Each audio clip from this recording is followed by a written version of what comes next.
셜록 홈즈 시리즈 빨강머리 연맨 아스 코난 도일 1887년 작년 가을의 어느 날 나는 셜록 홈즈를 방문했다. 그때 홈즈는 혈색 좋은 얼굴에 타는 듯한 빨강머리를 가진 아주 건강해 보이는 나이든 신사와 열심히 이야기하는 중이었다. 모르고 들어와 실례했다고 사과를 하면서 돌아서려고 하자 홈즈는 갑자기 나의 팔을 잡아 방 안으로 끌고 들어가 문을 닫았다. 왓슨, 아주 좋은 때에 왔네. 홈즈가 기분 좋게 말했다. 나는 자네가 손님과 상담 중인 줄 알았어. 상담 중이긴 하지. 아주 중요한 이야기를 하고 있었어. 그럼 나는 옆방에서 기다릴게. 그러지 않아도 되네. 윌슨 씨, 이 친구는 지금까지 내가 해결한 많은 사건 중에서 대개의 경우 나의 동료도 되고 협력자도 되어준 사람입니다. 그러므로 이번 당신의 문제에도 크게 활약해 주리라 생각합니다. 그 건강한 신사는 의자에서 엉거주춤 일어나더니 두꺼운 눈두덩 밑의 작은 눈을 의심스러운 듯이 반짝이면서 가볍게 고개를 끄덕였다. 소파에 앉게. 홈즈는 나에게 말하고 자기도 의자에 편하게 앉고는 양 손가락을 깍지 꼈다. 이것은 그가 무언가를 생각할 때 흔히 하는 자세다.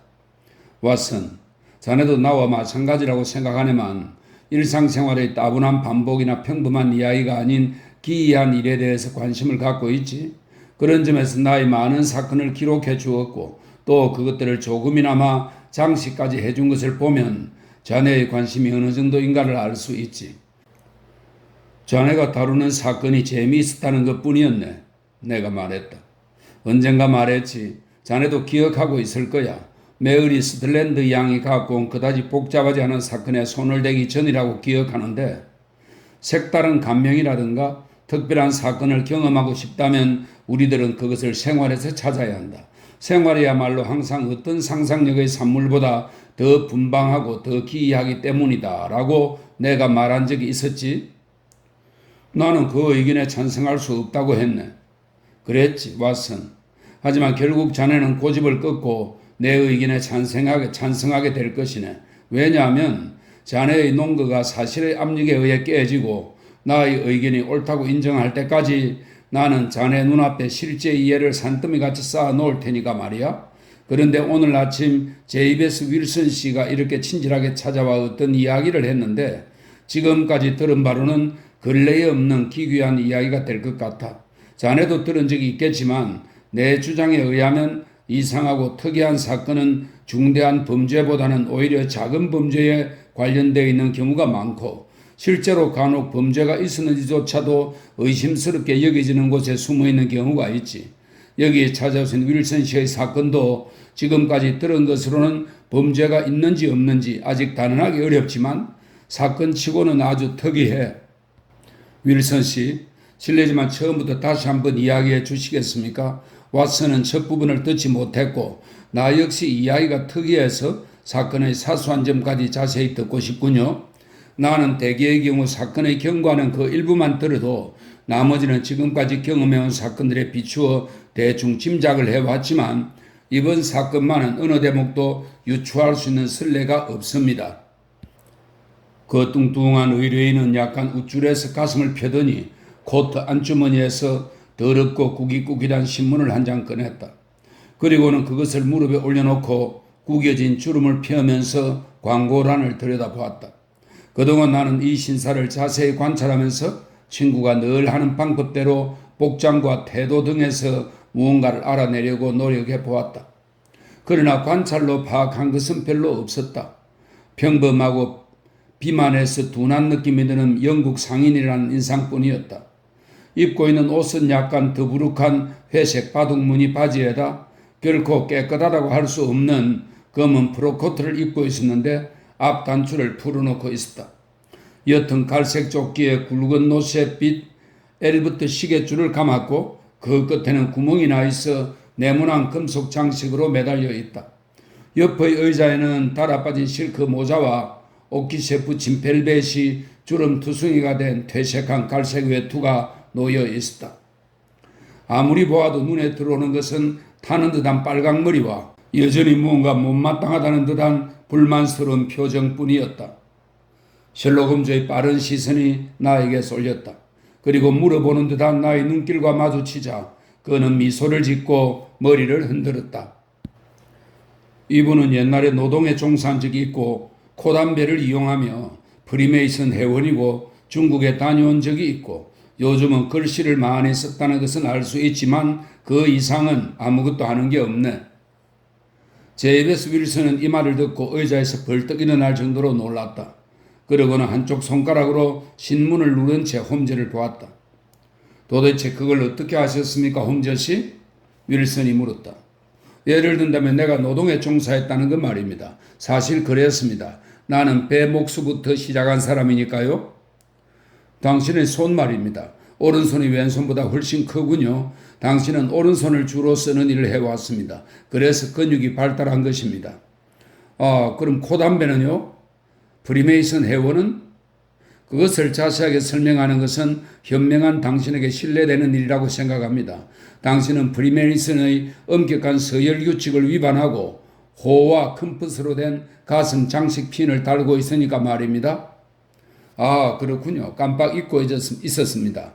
그러나 글씨를 썼다는 것은 오른쪽 소매자락이 5인치쯤 아주 반들반들하고 왼쪽 팔꿈치, 그러니까 책상에 닿는 부분이 다른 천으로 겹쳐 꿰매져 있는데 그것이 뭘 말하는 표시겠습니까? 알겠어요. 그럼 중국에 갔었다는 것은? 오른손 손목 바로 위에 물고기 문신이 있는데 그건 중국에서나 볼 수 있는 것입니다. 나는 문신 연구를 한 적이 있습니다. 그래서 많지는 않지만 그 방면에 문헌에 기여한 바도 있는데 그와 같이 물고기 비늘을 아름다운 핑크색으로 물들이는 기술은 중국에만 있습니다. 그리고 시계줄에 매달려 있는 중국 동전을 보면 대답은 더욱 간단히 나옵니다. 제이베스 윌슨은 크게 웃었다. 정말 놀랐습니다. 처음에는 굉장한 기술인 줄 알았는데 알고 보니 별것 아니군요. 왓슨, 설명을 한 것이 오히려 잘못이군. 홈즈가 말했다. 모르는 것이 위대해 보인다 하는 말이 있는데 이렇게 정직하게 털어놓기만 하면 별 볼 일 없는 얄파가 나의 명성이 그나마 오래가지도 못하고 사라질 것 아닌가? 윌슨 씨, 광고는 찾으셨습니까? 네, 여기 있습니다. 그는 굵고 붉은 손가락으로 광고란 중앙을 가리켰다. 여기입니다. 이것이 사건의 원인이 되었습니다. 직접 읽어보십시오. 나는 신문을 받아 들고 읽었다. 광고는 다음과 같았다. 빨강머리 연맹의 알림. 아메리카 펜실베니아주 레바논의 고 이제키아 홉킨스 씨의 뜻에 따라 명목이 있는 봉사에 대해 주 4파운드를 지급받을 권리를 갖는다. 연맹원에 결혼이 하나 생겼음. 몸과 마음이 건강한 21세 이상의 빨강머리의 소유자는 응모 자격이 있음.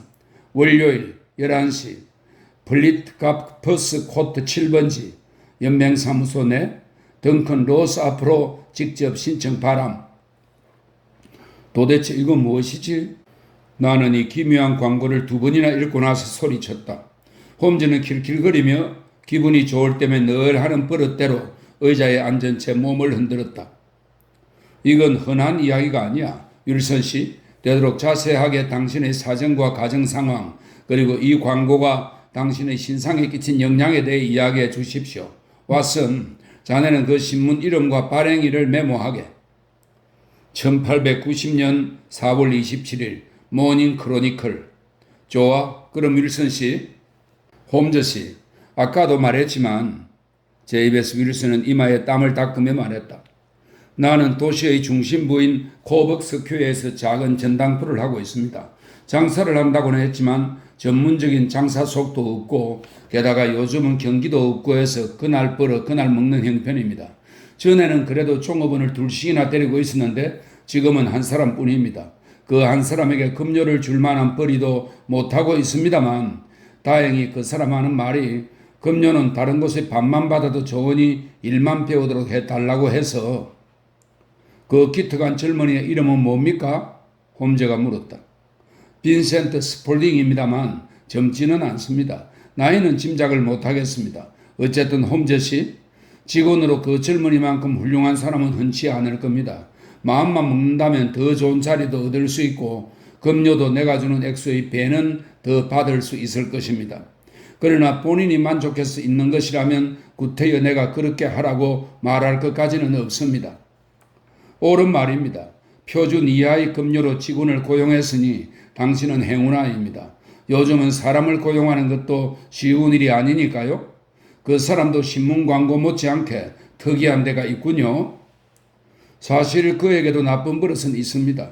그런 사진 미치광이가 세상에 또 있을까요? 조금은 진지하게 근무를 해야 할 때도 카메라를 들고 나와 찍어대는 겁니다.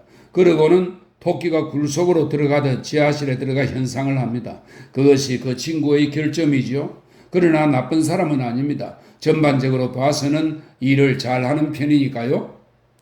지금도 당신 전담부에 있습니까? 있습니다. 그 친구 말고는 간단한 집안일을 하는 14살 되는 소녀, 이 세 사람뿐입니다. 왜냐하면 아내는 일찍 죽었고 가족도 없으니까요. 잘 살지는 못하지만 이럭저럭 끼니 걱정은 하지 않고 빚을 갚을 정도는 됩니다. 그런 날을 골탕 먹인 것은 바로 이 광고입니다. 꼭 8주일 전이군요. 스폴딩이 이 신문을 들고 전당포에 와서 이상한 푸념을 늘어놓더군요. 사장님, 나도 머리색이 빨갛다면 얼마나 좋을까요? 그래서 제가 왜 그런 생각을 하는지 물었습니다. 그건 말입니다. 빨강머리 연맹에 또 결혼이 생겼거든요. 그곳에 가입하면 누구든지 한미천 잡으니까요. 내가 들은 바로는 이 연맹은 자격을 가진 사람이 얼마 없는 까닭에 결혼이 많아 관리인은 돈을 처분하는데 애를 먹고 있는 형편이랍니다. 나도 빨강머리였다면 꼭 응모했을 겁니다. 대체 그게 뭔데? 내가 물었습니다. 그리고 홈저씨, 나는 온종일 집 안에만 있습니다. 하는 일이 밖으로 놔두는 것이 아니고 집에서 손님을 받는 것이니까요. 나는 몇 주일씩 집을 나가지 않을 때도 있습니다. 그러니 세상 돌아가는 소식이 어두워서 별것 아닌 뉴스에도 귀를 기울이곤 합니다. 사장님, 아직 빨강머리 연맹 이야기를 모르세요? 스폴딩은 눈을 크게 뜨고 물었습니다. 못 들었어.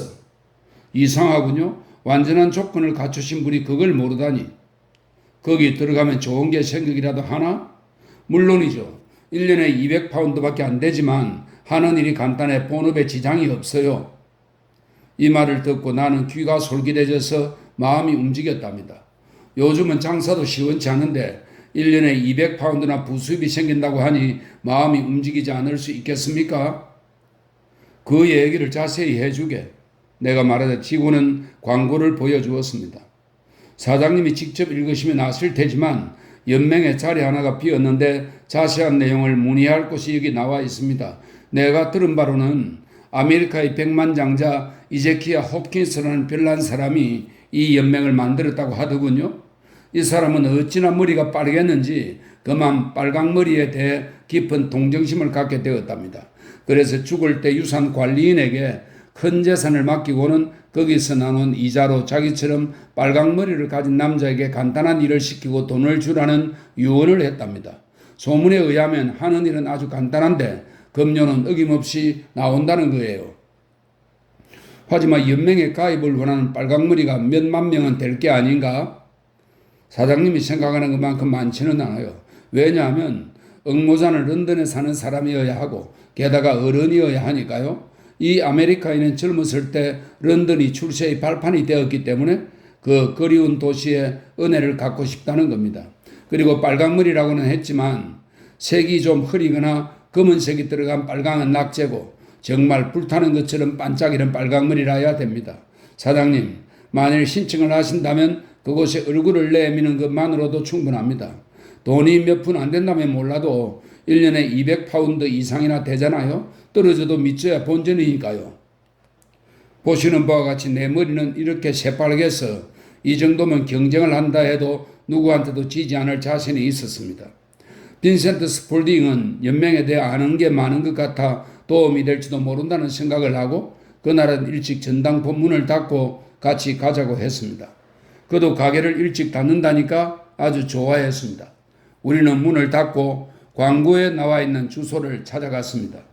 그런데 홈저씨, 그런 광경은 두 번 다시 볼 수 없을 겁니다. 북쪽에서 남쪽에서 동쪽에서 서쪽에서 머리카락에 빨강 빛이 있는 사람이면 모두 광고를 보고 중심부로 모여들었지 뭡니까? 플리트가는 빨강머리 인파로 숨이 막힐 것 같고 포프스 코트는 마치 오렌지 장수 수레와 같았습니다. 단 한 번 낸 광고에 이렇게 많은 사람들이 모여들었으니 기가 막힐 노릇이지요. 딸기색, 레몬색, 오렌지색, 벽돌색, 아이리스 세티색, 젓갈색, 진흙색, 온갖 색의 빨강머리가 총집합했더군요. 하지만 스폴딩도 말했지만 정말 타는 듯한 빨강머리는 그리 많지 않았어요. 이 많은 사람들이 차례를 기다리느라 서 있는 것을 보았을 때 만일 나 혼자였다면 기가 죽어 그냥 돌아갔을 겁니다. 하지만 스폴딩이 나를 잡아 끌었습니다. 그때 어떻게 했는지 확실히 기억은 나지 않지만 줄지어있는 사람들을 밀치고 당기고 떠밀고 하면서 인파 속을 헤치고 연맹 사무실이 있는 계단 앞까지 갔습니다. 거의 스폴딩에게 끌려간 것이죠. 계단에는 희망을 안고 올라가는 사람과 맥이 풀려서 내려오는 사람들로 두 줄이 이루어져 있었습니다. 우리들은 요령 있게 그 줄 속에 끼어들어 마침내 사무실 안으로 들어갔습니다. 그건 재미있는 경험이었군요. 의료인이 말을 중단하고 코담배를 맡으며 기억을 되살리고 있을 때 홈즈가 말했다. 정말 재미있습니다. 계속하십시오. 사무실 안에는 나무의자 2개와 소나무로 만든 테이블 외에는 아무것도 없었는데 나보다 더 새빨간 머리털을 가진 작은 남자가 테이블 맞은편에 앉아 있었습니다. 그는 응모자가 한 사람 들어오면 판에 박은 듯이 두세 마디 말을 하는데 응모한 사람을 낙제시킬 결점을 찾고 있었습니다. 이런 형편이라면 통과하기는 어려울 것 같았습니다. 그런데 내 차례가 되었을 때 그 작은 남자는 지금까지 다른 응모자를 대할 때와는 전혀 다른 태도로 아주 상냥해져서 우리가 안에 들어가니까 밀담을 할 수 있도록 입구의 문을 닫았습니다. 제이베스 윌슨 씨입니다. 스폴딩이 나를 소개했습니다. 연맹에 가입하고 싶어서 오셨습니다. 훌륭한 책임자군요. 이분은 우리들이 요구하는 모든 조건을 갖추셨군요. 지금까지 이렇게 훌륭한 머리색을 본 적이 없습니다. 그러더니 남자는 한 걸음 뒤로 물러서서 고개를 기울이고는 내가 쑥스러워할 정도로 내 머리를 말끄러미 보았습니다. 그리고는 성큼성큼 다가와서 나의 손을 잡고 축하한다며 큰 소리로 말했습니다. 이 머리라면 문제가 없습니다. 그러나 만일을 위해 한 가지 시험은 하겠습니다. 실례지만 그는 두 손으로 내 머리를 움켜잡고 힘껏 잡아당겼습니다. 나는 얼마나 아팠는지 비명을 질렀습니다. 눈물이 나왔군요. 그는 손을 놓았습니다. 과연 나무랄 데 없습니다. 그러나 우리는 이렇게 할 수밖에 없습니다. 왜냐하면 지금까지 가발이 2번, 염색이 1번 이렇게 속았거든요. 구두방의 납을 사용하지 않나.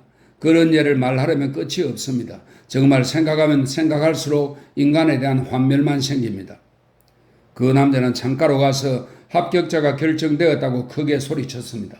그러자 창문 밑에서는 한동안 낙담한 사람들의 웅성거림이 들리더니 이었고 모두 사라졌고 빨강머리는 나와 그 관리인만 남았습니다. 덩큰 로스입니다. 그 남자는 자기를 소개했습니다. 나도 우리의 거룩한 은인이 남기고 가신 기금에서 연금을 받고 있습니다. 그런데 윌슨 씨 결혼은 하셨나요? 가족은 있습니까? 나는 가족이 없다고 말했습니다. 그러자 갑자기 그의 안색이 변하더군요.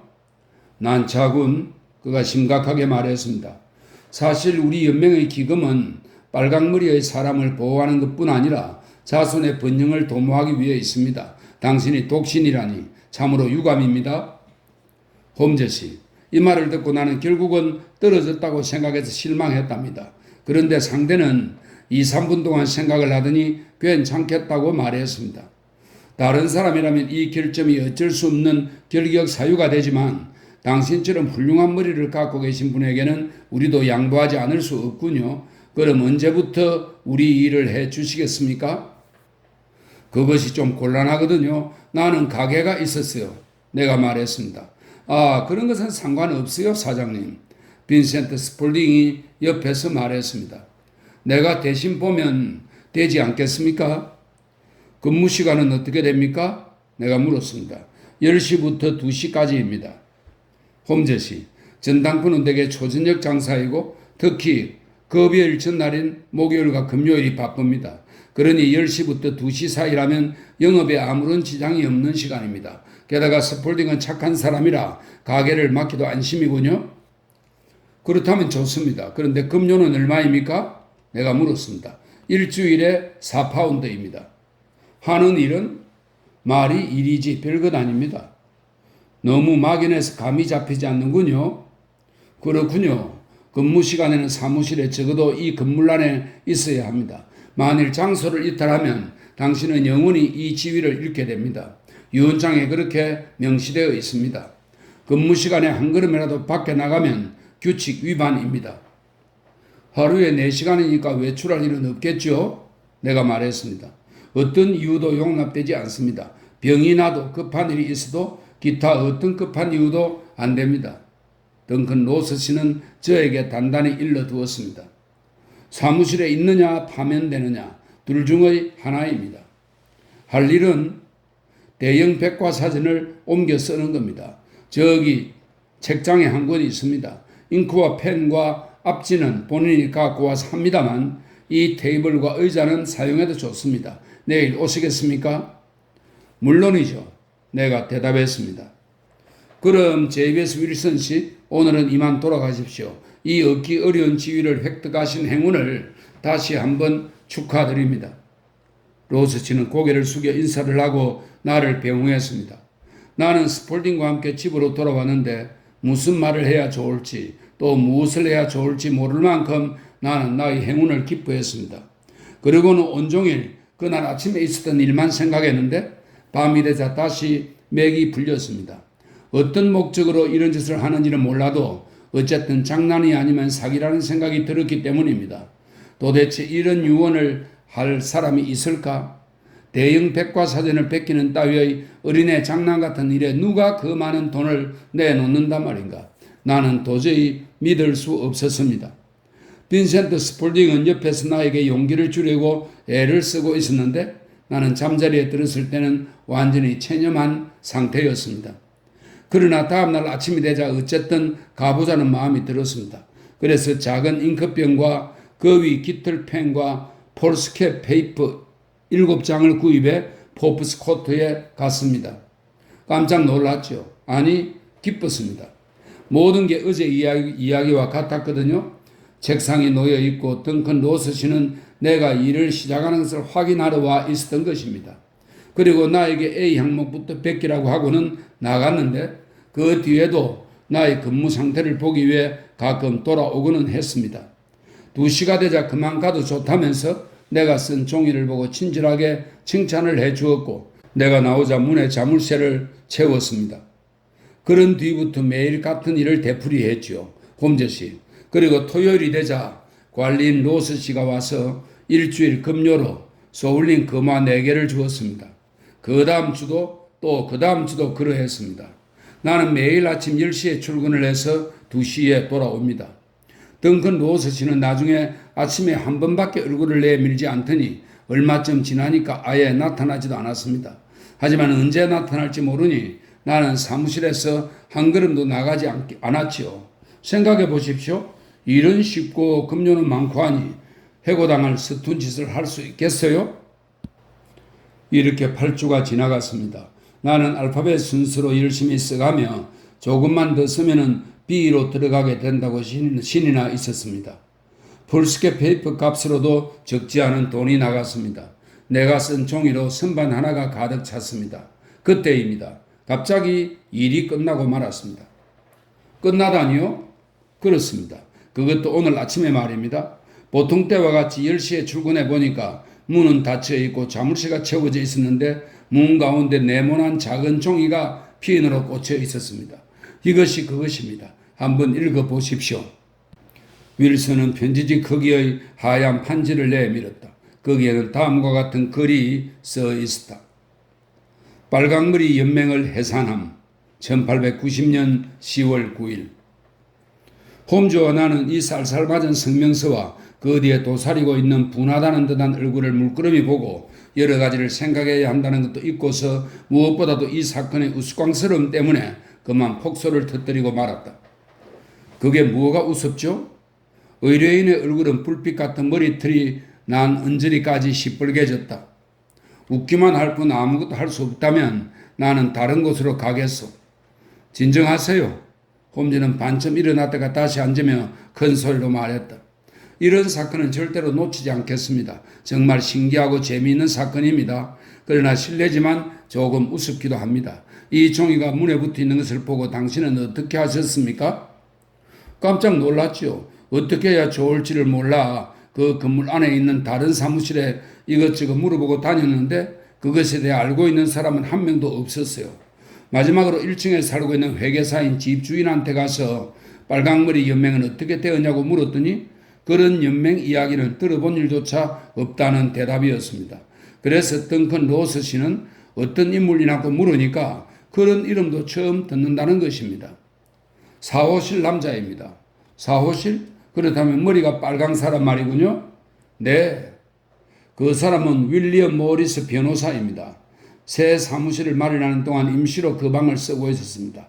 그런데 어제 이사했습니다만 어디로 가면 만날 수 있습니까? 이사간 사무실로 가보시는 게 좋겠군요. 주소는 알고 있어요. 센트폴 사원 근처에 있는 킹 에드워드 17번지입니다. 홈저씨, 나는 곧 킹 에드워드가에 가보았습니다. 그런데 그곳에는 의족이나 의수를 만드는 공장이 있을 뿐이고 윌리엄 모리스나 덩컨 로스 같은 이름은 들어본 일조차 없다는 대답이었습니다. 그랬어요? sak스 코벅 스퀘어의 집으로 돌아가 스폴딩과 의논했습니다. 그런데 고작 사장님 기다리고 있으면 분명히 편지가 올 겁니다. 라는 말뿐이었고 저에게는 도움이 되지 않았습니다. 하지만 그런 일이 허사가 되리는 판인데 그냥 우두커니 있을 수는 없는 일 아니겠습니까? 그래서 의논할 상대가 없는 딱한 사람을 친절하게 도와준다는 당신의 소문을 전부터 들어왔기 때문에 곧장 이곳으로 달려온 것입니다. 잘 하셨습니다. 당신의 사건은 아주 보기 드문 케이스입니다. 나는 기꺼이 이 사건을 맡고 싶습니다. 말씀을 듣고 보니 이건 뜻밖의 중요한 결과가 될지도 모르겠습니다. 그렇습니다. 중대합니다. 나는 일주일에 4파운드 벌이를 날렸죠. 아니, 당신이 개인적으로 이 기괴한 연맹에 항의할 필요는 없을 것 같군요. 뿐만 아니라 내가 보기에 당신은 대형 백과사전의 A 항목에 대해 상세한 지식을 얻었고 지금까지 30파운드 정도의 돈을 벌었을 것입니다. 당신은 연맹과 관계한 이후 한 푼도 손해보지 않았습니다. 그건 그렇습니다. 하지만 나는 그들을 조사해서 정체를 밝히고 그것이 장난이었다면 어떤 목적이 있었는지 알고 싶습니다. 게다가 장난치고는 돈을 너무 쓰지 않았습니까? 무려 32파운드나 된다고요. 그런 점에 대해서는 우리가 노력해서 조사해드리죠. 그 전에 윌슨 씨 한두 가지 물어보겠습니다. 처음에 당신에게 그 광고를 보여준 종업원은 언제부터 근무했습니까? 그런 일이 있기 한 달 전부터입니다. 어떻게 왔습니까? 광고를 냈더니 찾아왔더군요. 광고에 응모한 사람은 그 친구 한 명뿐이었습니까? 아니요. 12명 정도는 됩니다. 왜 그 사람을 채용했습니까? 싹싹하고 급료를 적게 받겠다고 했으니까요. 보통 급료의 반만 받겠다고 했죠? 그렇습니다. 빈센트 스폴딩은 어떻게 생겼습니까? 작지만 단단한 체구에 절도가 있고 나이는 30이 좀 넘은 것 같은데 얼굴에 수염이 없습니다. 이마에는 산으로 화상을 입은 하얀 흉터가 있습니다.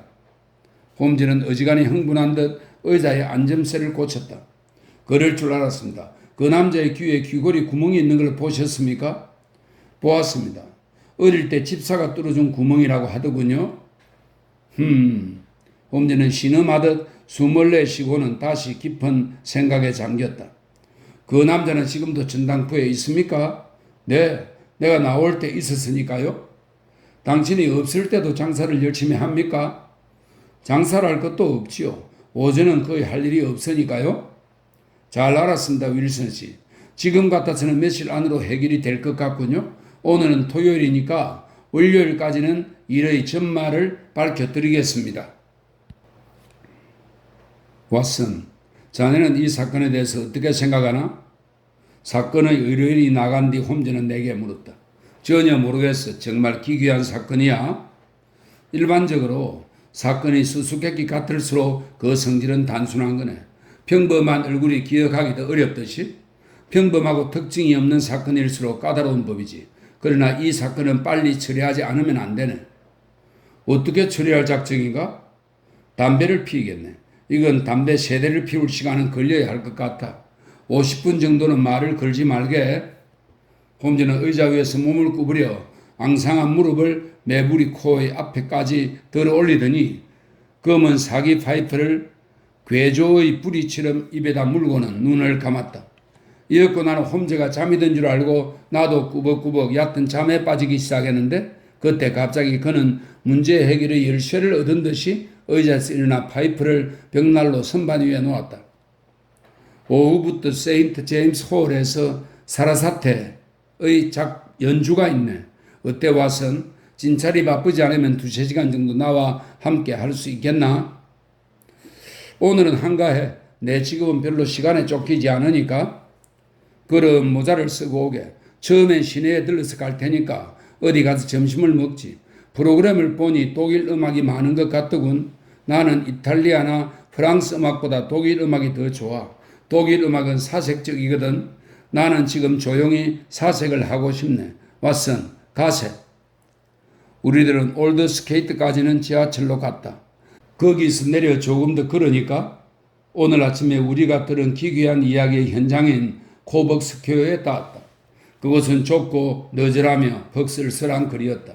사방에서 퇴색한 2층 벽돌집들이 울타리에 에워싸인 작은 공터를 내려다보고 있었다. 그 울타리 안에는 잡초처럼 자란 잔디와 퇴색한 월계수 몇 그루가 자기를 더럽히고 있는 독한 공기에 대항하여 말싸움을 하는 듯 초라한 모습으로 서 있었다. 모퉁이 집의 전당포의 표지인 도금한 구슬 3개와 갈색 바탕에 흰 글씨로 JBS 윌슨이라 쓴 간판이 붙어 있었다. 그래서 그것이 빨강머리를 가진 의뢰인의 전당포임을 알 수 있었다. 홈즈는 그 앞에 서서 고개를 한쪽으로 숙이더니 눈을 가늘게 뜨고 주의 깊게 사방을 둘러보았다. 그러고는 큰 길을 천천히 걷다가 다시 그 모퉁이로 돌아와 주위의 집들을 날카롭게 관찰했다. 마지막에 전당포 앞으로 돌아와 포장도로에 돌을 지팡이로 2-3번 힘껏 두드려보고는 문으로 다가와 노크를 했다. 그러자 곧 문이 열리면서 말끔한 면도를 한 벅 재빨라 보이는 젊은이가 나타났다. 어서 들어오십시오. 젊은이가 밝게 인사했다. 고맙소. 스트랜드가로 가는 길을 알고 싶습니다. 3번째 모퉁이에서 오른쪽으로, 거기서 4번째에서 왼쪽으로 돌아가시오. 종업원은 시원스럽게 대답하고 문을 닫았다. 싹싹한 놈이야. 내 생각에 저 녀석은 이 런던에서 4번째로 재빠른 놈일 거야. 그리고 대담무성한 점에서는 3번째 아래로는 내려가지 않을 거야. 저 녀석에 대해서는 나도 전부터 조금 알고 있지. 틀림없이 윌슨의 종업원은 빨강머리 연맹의 이상한 사건과 깊은 관계가 있어. 이제 알겠네. 자네가 일부러 길을 물어본 것은 놈의 얼굴을 확인하고 싶었던 거야. 내가 말했다. 그 녀석의 얼굴을 보고 싶었던 게 아니야. 그럼 뭔가 그자의 바지 무릎이야. 뭐가 보였나? 예상했던 대로. 왜 도로를 두드렸나? 여보게 왓슨, 지금은 얘기할 때가 아닐세. 살피고 관찰할 때지. 우리들은 즉지에 잠입한 스파이네. sak스 코벅 스퀘어에 대해서는 대강 알았어. 이번에는 뒷길을 조사하게.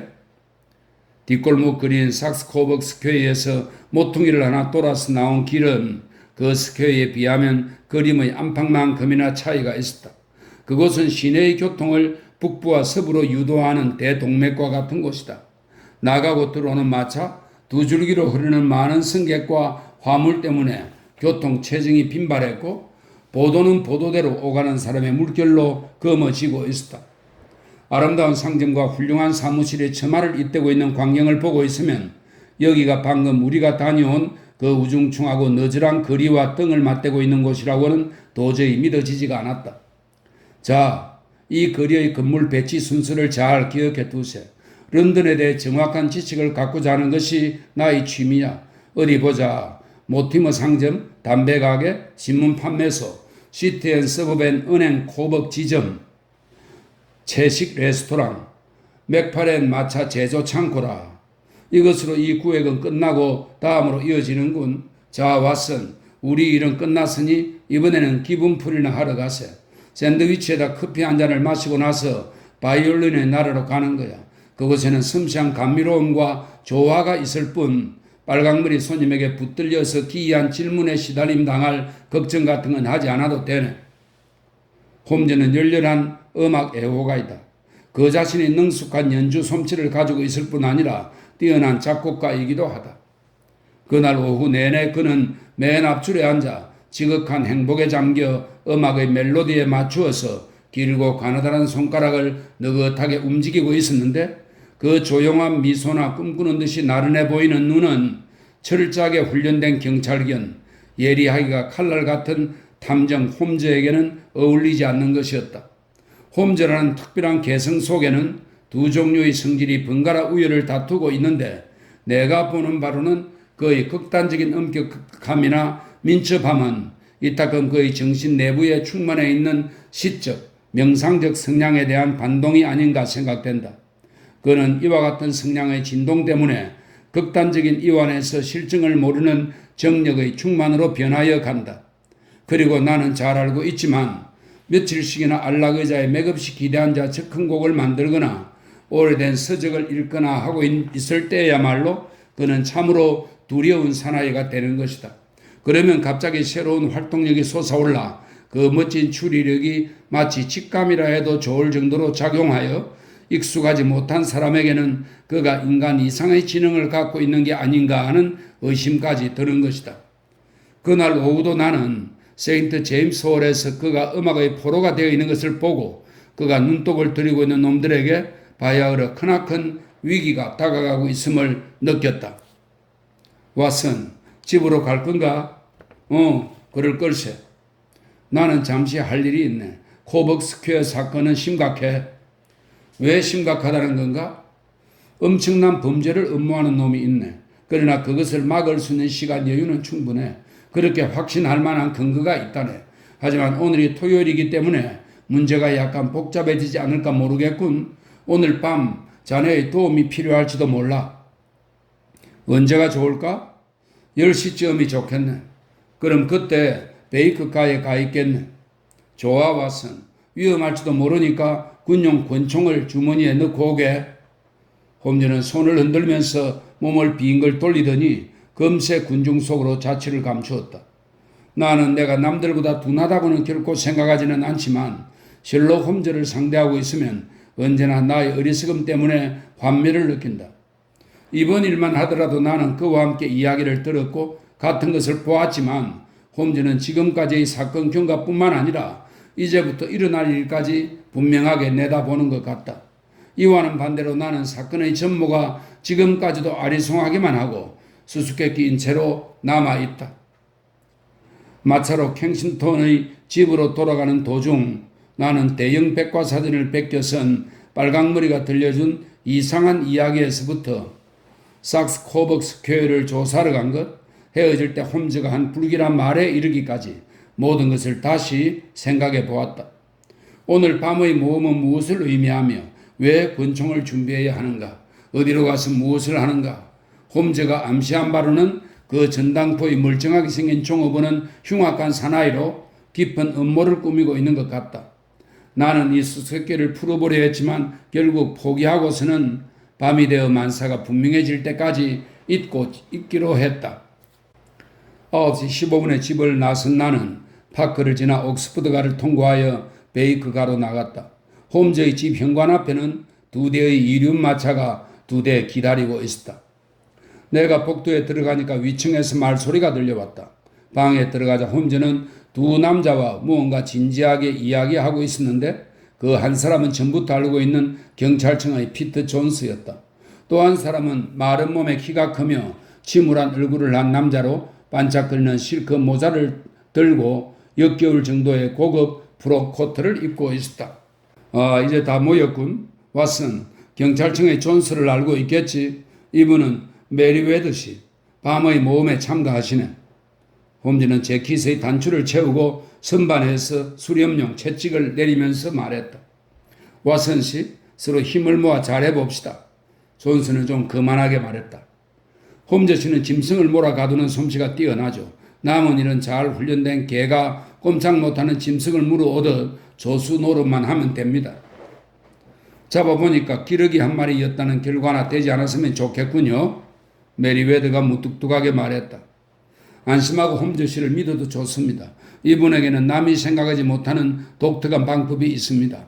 양해를 구하고 말씀드린다면 홈즈 씨는 다소 이론적이어서 공상에 쏠리는 면이 좀 있기는 하지만 훌륭한 재능을 가진 탐정인 것만은 틀림없습니다.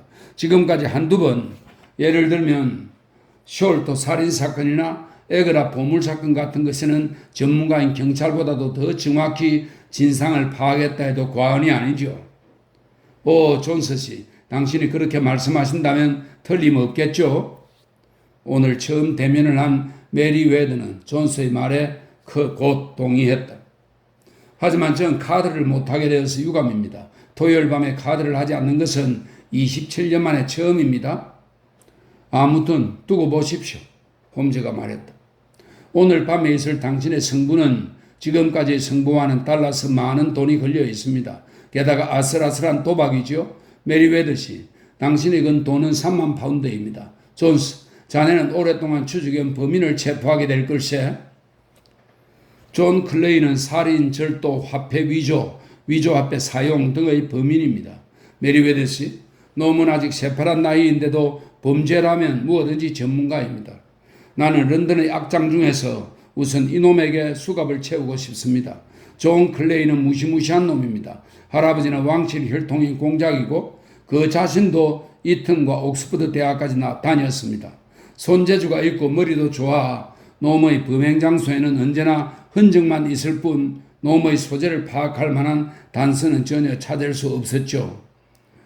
이번 주에는 스코틀랜드에서 절도를 했는가 하면 다음 주에는 코널에서 고아원 건설을 미끼로 돈을 모으고 다닙니다. 나도 오랫동안 뒤쫓아 다녔지만 아직 얼굴조차 본 일이 없어요. 오늘 밤에야말로 자네에게 소개할 수 있으리라 믿네. 존 클레이 선생은 나도 한두 번 관련을 가진 적이 있다네. 자네 말처럼 놈은 확실히 이 분야에서는 첫째 손가락이야. 그런데 벌써 10시가 넘었군. 출발을 서둘러야겠어. 두 분은 앞쪽 마차를 타세요. 나는 왓슨과 함께 뒷차에 타겠소.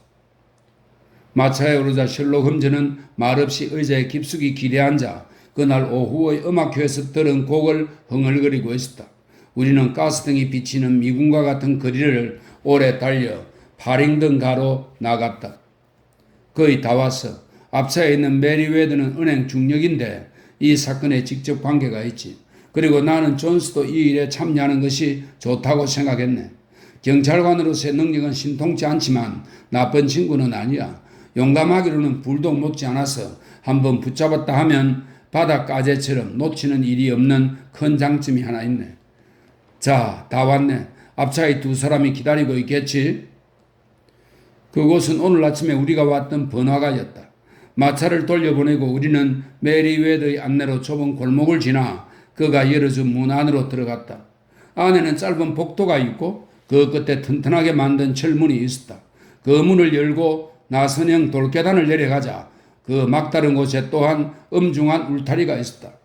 메리웨더는 그곳에 멈추어 서서 랜턴을 켰다.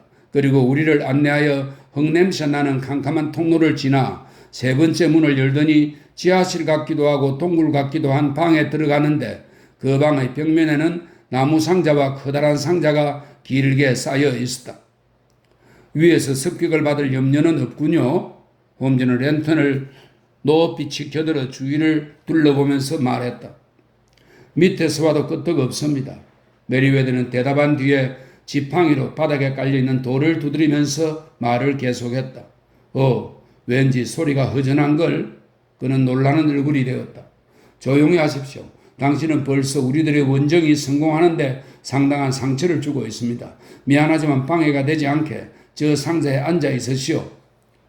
메리웨더는 시무룩해서 상자 위에 걸터 앉았다. 자존심이 상한 못마땅한 표정이었다. 홈즈는 바닥에 무릎을 꿇고는 돌과 돌 사이의 틈새를 랜턴을 비추면서 확대 렌즈로 자세히 살피기 시작했다. 그런데 불과 2, 3초로 만족했는지 그는 일어서서 확대 렌즈를 주머니에 넣었다. 적어도 1시간 여유는 있겠어요. 그 사람 좋은 전당포 주인이 잠들기까지는 악당들은 아무 일도 하지 못할 테니까. 그러나 잠이 들기만 하면 즉시 일을 시작할 겁니다. 작업을 빨리 하면 할수록 그만큼 도주 시간을 버는 거니까요.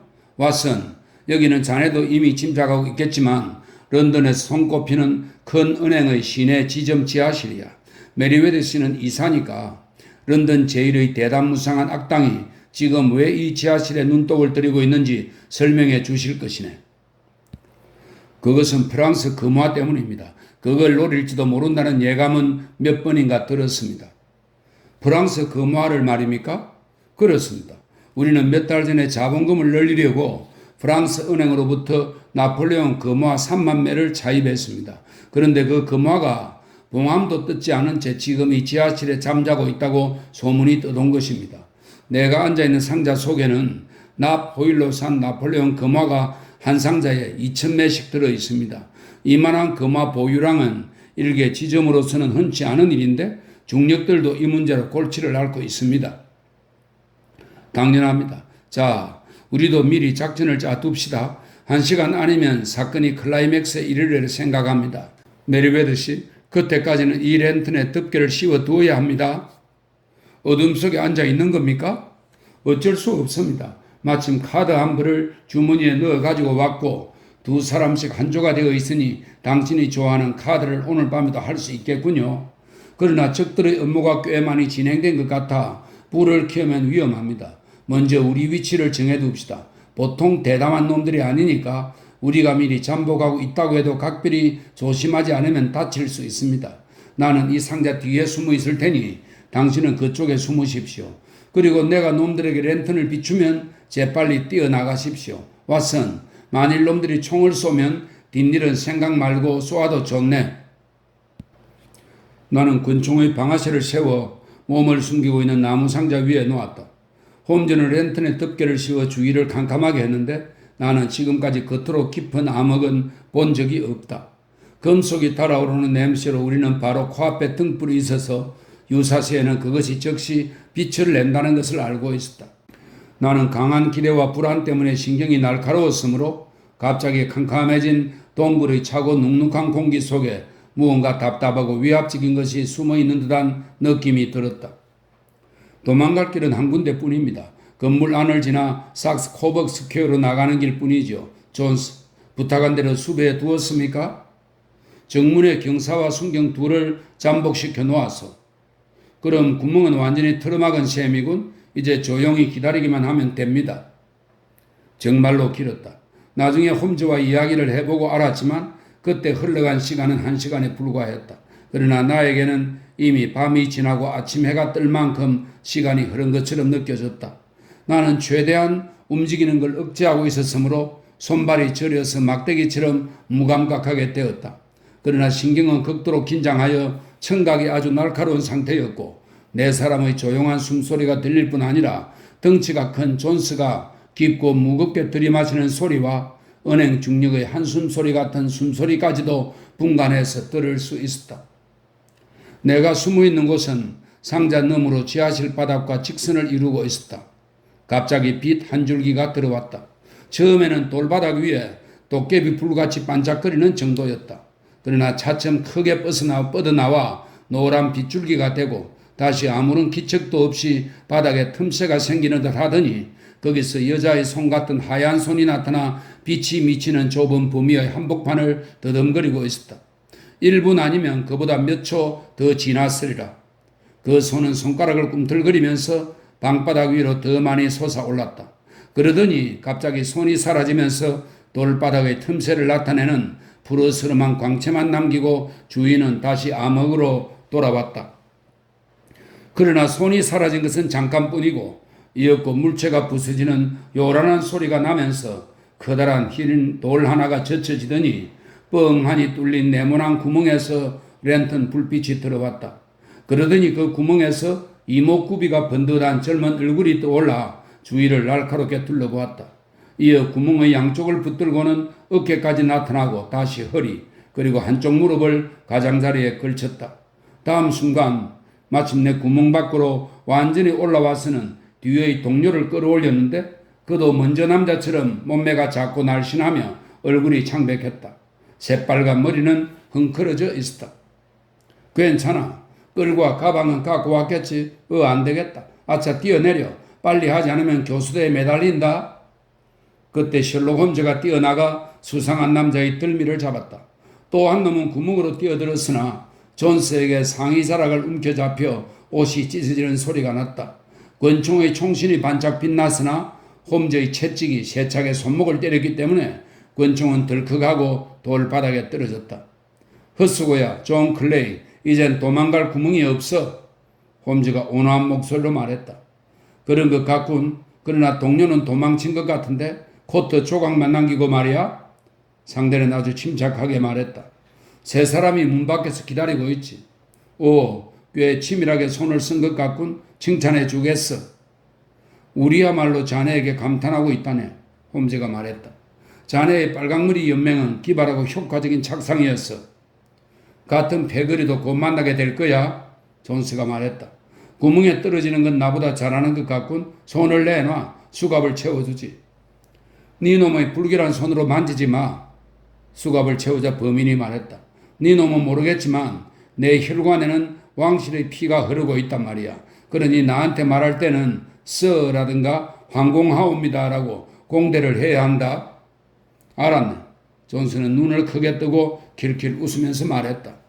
황공하옵니다만 마차도 마련되어 사오니 전하께서는 계단을 올라가시면 경찰까지 안내를 받으실 수 있습니다. 좋아.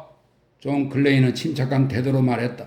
그리고 우리 세 사람에게 가볍게 고개를 끄덕이고는 형사의 호의를 받으며 조용히 걸어나갔다. 홈즈 씨, 저희 은행은 당신에게 어떻게 감사해야 할지 또 무엇으로 보답을 해야 좋을지 모르겠습니다. 당신은 전대미문의 대담하기 짝이 없는 은행 강도 계획을 멋지게 탐지해서 그들을 일망타진했습니다. 메리 웨드가 말했다. 나는 존 클레이에게 한두 가지 갚아야 할 빚이 있었습니다. 이번 사건 때문에 약간의 돈을 썼는데 그 돈은 은행에서 갚아주실 것으로 생각합니다. 그러나 그 밖의 것은 여러 가지 점에서 정말 귀한 경험이었고 빨강머리 연맹이라는 기발한 이야기도 들었으니 이미 보수는 충분히 받은 셈입니다. 왓슨, 홈즈는 새벽 무렵 베이커가 집에서 위스키를 마시며 설명했다. 처음부터 분명했던 것은 빨강머리 연맹의 기묘한 광고나 대형 백과사전을 뺏기기 위한 목적이 그리 영리하지 못한 전당포 주인을 매일 몇 시간씩 점포에서 끌어내기 위한 목적 이외에는 다른 어떤 것도 아닐 거라는 생각이었네. 그 방법이 참으로 야단스럽기는 했지만 실제로 그만한 방법은 생각에 내기 쉽지 않네. 물론 머리가 좋은 존 클레이가 공범의 머리카락 색깔을 보고 떠올린 아이디어였을 거야. 일주일에 4파운드가 전당포 주인을 유인해내는 데 들어갔지만 몇천 파운드라는 도박을 하는 판이니 그 정도는 아무것도 아니지. 그래서 광고를 냈고 악당 중 한 사람은 임시로 사무실을 빌리고 또 한 사람은 윌슨을 부축에 응모하도록 해서 매일 오전 전당포를 비우게 하는데 성공한 것이네. 나는 종업원이 보통 급료의 반만 받기로 하고 왔다는 이야기를 들었을 때부터 그 자리를 얻지 않으면 안 될 무언가 강한 동기가 있었다는 것을 알았네. 그러나 그 동기가 은행 강도라는 건 어떻게 알아냈나? 전당포에 여자가 있으면 시시한 불륜 정도로 추측을 했겠지. 그러나 그것은 불가능했네. 또한 그 영감의 장사 규모가 작은 만큼 전당포에는 이렇게 신중하게 책략을 꾸미거나 그토록 돈을 걸 만한 가치가 있는 것이 없어. 그렇다면 문제는 전당포 밖이라고 생각할 수밖에. 그럼 대체 그것이 무엇일까? 나는 문득 종업원이 사진을 좋아해서 툭하면 현상을 한다며 지하실에 내려간다는 말이 떠올랐지. 지하실이다. 그곳에야말로 이 얽히고 설킨 문제를 푸는 실마리의 한쪽 끝이 있다. 그래서 나는 이 이상한 조거문에 대해 질문을 해보았는데 나의 상대가 런던에서 어떤가는 침착하고 대담한 악당임을 알았네. 존 클레이가 지하실에서 무언가 음모를 꾸미고 있다. 몇 개월을 계속해서 매일 몇 시간씩 그 일에 몰두하고 있다. 이것들은 무엇일까? 여기서 또 한 번 생각했네. 어딘가 다른 집으로 터널을 뚫고 있다고 밖에는 해석할 길이 없었네. 자네와 함께 현장을 보러 갔을 때 나는 여기까지는 이미 추리하고 있었던 거야. 그때 내가 지팡이로 보도를 두드려서 자네가 놀란 적이 있지. 터널이 점포 앞쪽으로 뚫리고 있는지 아니면 뒤쪽으로 뚫리고 있는지 확인하고 싶었던 거야. 앞쪽은 아니었어.